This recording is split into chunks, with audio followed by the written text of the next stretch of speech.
after hitting a $71 peak this month, oil has slipped below $60 a barrel this afternoon, dropping to 58 and change. Let's get into a conversation with Jason Schenker. He's president of Prestige Economics, and he joins us to talk about this. Jason, thanks for your time today. Great to be here. Saudi Arabia says it is fine with lower oil prices. I'm wondering if this is entirely what is dragging down the price today.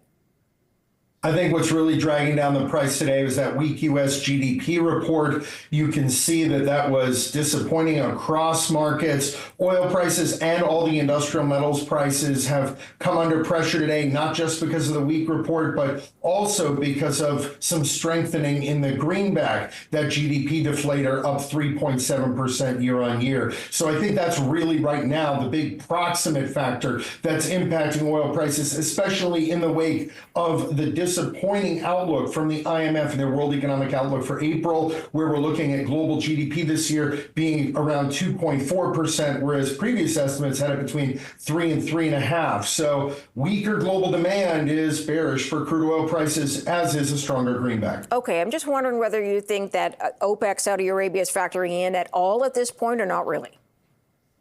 I don't think that's the main factor driving crude oil prices down. It certainly wouldn't explain why copper's down, or aluminum or nickel or tin or lead or zinc, right? So this is something we're seeing across industrial commodities. So it's not just oil. And I think there's a lot of pressure here and a lot of risk as we go into the summer driving season, because we've got such weak U.S. consumer confidence. But that U.S. summer driving season is the biggest seasonal factor driving oil prices during the year. And if consumers are weak this summer, that's something that could be disconcerting and could hold oil prices back. Okay, so talk to me a little bit more about the IMF and its outlook. We know that they've downgraded sort of the outlooks pretty much across the board.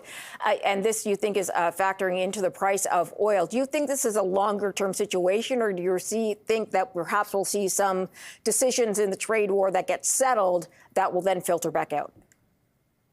I think that right now we're looking at least this year being much weaker, especially across the entire global economy. And of course, we're beginning to see just the beginnings of this in this Q1 GDP report, although that was really driven by the fact that there were so many significant imports. That's really what weighed on Q1 GDP in the United States. Consumption and investment were positive and contributed to GDP, but imports, they really pulled on GDP a lot. And that's because you had companies trying to front run the April 2nd announcement. So we don't even see the impact of those tariff announcements yet. We'll see them in the Q2 and Q3 reports. That's going to be a real mixed bag, I think. But if we're thinking about the potential for a compromise or a deal here, the top thing I would encourage you and the viewers to think about is that the main goal, I believe, for the trade war, for these tariff announcements, is to enact an economic policy of Chinese containment. That there is a perceived risk in the United States, both in the Trump administration and in Congress,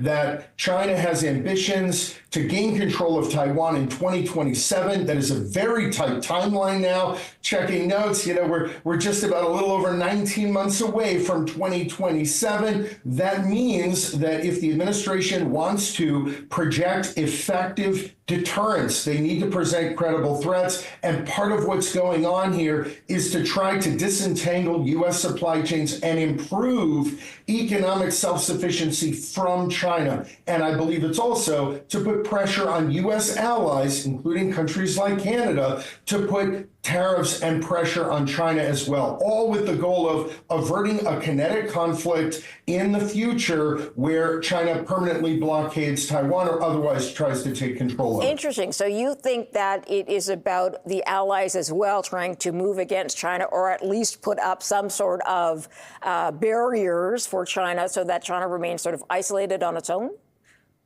Yeah, as I often discuss with my colleagues at the Joint Special Operations University of the United States, one of the things we talk about is if you want to have effective deterrence, you need to present credible threats. And this is really, we're in the middle of Cold War II right now. And all of these trade dynamics, I believe, are what the Trump administration and Congress are really pushing towards to try to avert a conflict with China over Taiwan, which looks to be not too distant in the future. And that's why I really don't necessarily think we're going to get a lot of compromises, especially not between the U.S. and China. That's why if we look at where there have been pauses on the tariffs that were announced on April 2nd, most of those countries' tariffs were paused. There's been a lot of leeway with Canadian lumber, auto manufacturing parts in North America. There's been all kinds of different pauses and different restrictions that have been lifted in certain sectors, different carve-outs. But I don't expect a lot of carve-outs for China, because I believe this policy of Chinese containment is a key policy of U.S. national security and economic security in Cold War II. Jason, I'd have to leave the conversation there. I'm out of time with you, but thanks for your time. Appreciate you joining us on the show. Jason Schenker, president of Prestige Economics.